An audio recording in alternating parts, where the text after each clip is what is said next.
como poder distinguir o erro, o provável e o necessário de um lado diante dos sofistas e de outro diante dos platônicos. Os sofistas utilizam os sentidos e misturam essas três coisas. Já os platônicos fazem do universal uma coisa ou uma substância. Tudo aqui depende de um trabalho minucioso de classificação e sistematização das combinações dos meios do discurso. Este trabalho foi desenvolvido por Aristóteles em seus escritos de lógica, e esses textos foram reunidos sob o nome de Organum.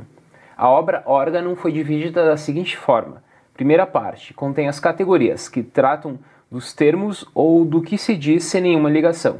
A segunda parte contém da interpretação, que trata da proposição. A terceira parte são os primeiros analíticos, que trata da teoria do silogismo, em geral. Já a quarta parte contém os segundos analíticos, que trata do silogismo demonstrativo. A quinta parte contém os tópicos ou teoria do raciocínio provável.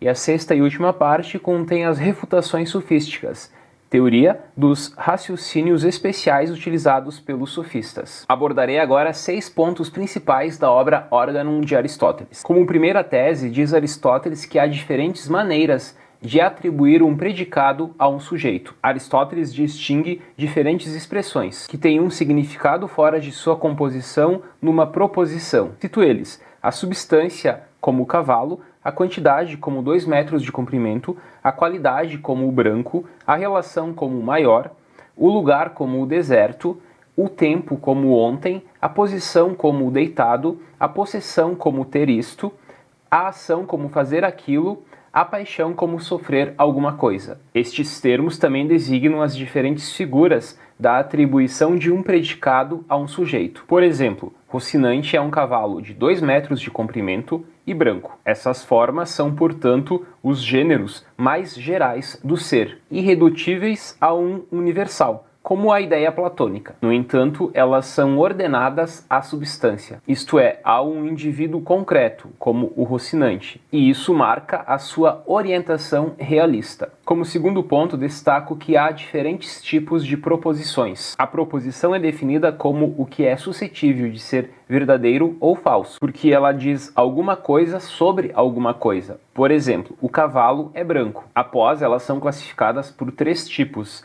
sistematizados pela tradição lógica inaugurada por Aristóteles. Esses 3 tipos são a qualidade, a quantidade e a modalidade. Parafraseando o autor. Distingue-se, portanto, as proposições segundo sua qualidade em afirmativas e negativas. X é Y ou X não é Y. Segundo sua quantidade, em universais, particulares, indefinida e singulares, todos os X são Y. Alguns X são Y, o X é Y e calhas é Y. Segundo sua modalidade, em possíveis, contingentes e necessárias, é possível, necessário ou contingente que X seja Y. Esses tipos podem combinar-se para qualificar precisamente a natureza lógica de uma proposição. Fala-se assim, por exemplo, de universal negativa, para todos os X não são Y. Como terceiro ponto, destaco que há diferentes tipos de raciocínios. O raciocínio ou o argumento é composto de 3 proposições encadeadas.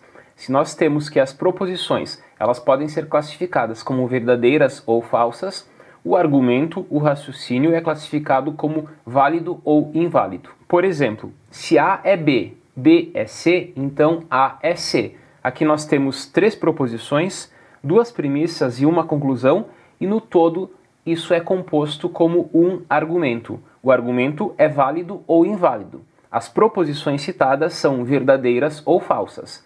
Para sabermos se a proposição é verdadeira ou falsa, precisamos analisar o conteúdo da proposição.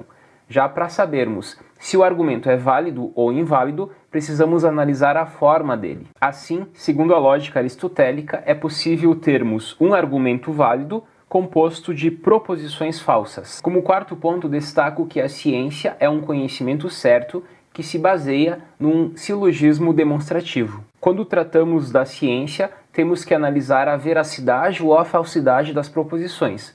Já quando falamos da lógica, analisamos a validade ou a invalidade do argumento. O que faz a especificidade do silogismo científico é que ele se baseia em premissas certas e, consequentemente, em proposições verdadeiras. Como que essas premissas também devem ser demonstradas, não se evita o regresso ao infinito, a não ser fixando aqui o princípio. Princípios esses primeiros e indemonstráveis, ao lado dos princípios comuns, como o princípio da contradição, o princípio do terceiro excluído, devem existir princípios específicos para cada ciência, acessíveis na intuição por indução, a partir dos casos particulares. Conhecer cientificamente um objeto significa conhecer suas propriedades universais e necessárias, e não as propriedades acidentais. Só o universal é tido por necessário. E também as diferentes causas de Aristóteles, as causas material, formal, eficiente e final, possam servir de meio termo na demonstração. Por esta teoria da ciência, como sistema dedutivo, articulado à tipologia das causas, dos princípios e dos silogismos, Aristóteles opõe-se ao mesmo tempo aos sofistas e a Platão. Aos sofistas porque eles misturam todos os tipos de discursos, como o necessário e o contingente, o verdadeiro e o falso, e a Platão porque o necessário e o universal são fabricados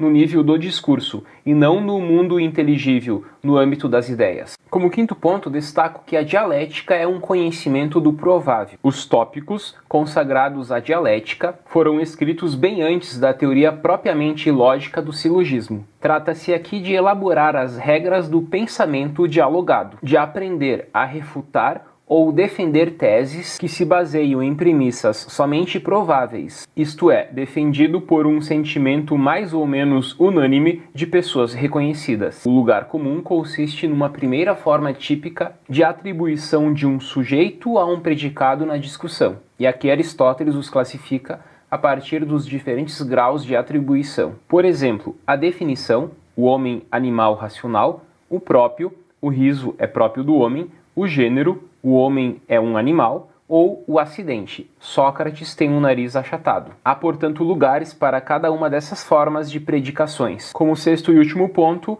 destaco que agora sim é possível refutar os argumentos dos sofistas. Aristóteles faz um repertório de raciocínios especiais para refutar os sofistas. Os sofistas caíram, segundo Aristóteles, no erro, no paradoxo, na apetição de princípios. E o seu esforço de classificação e distinção lógica resulta aqui no fim do órgão, no sentimento reconhecido por Aristóteles de ter sido o precursor deste novo âmbito, a lógica. Enfim, abordamos neste vídeo apenas 6 pontos da obra Organum de Aristóteles.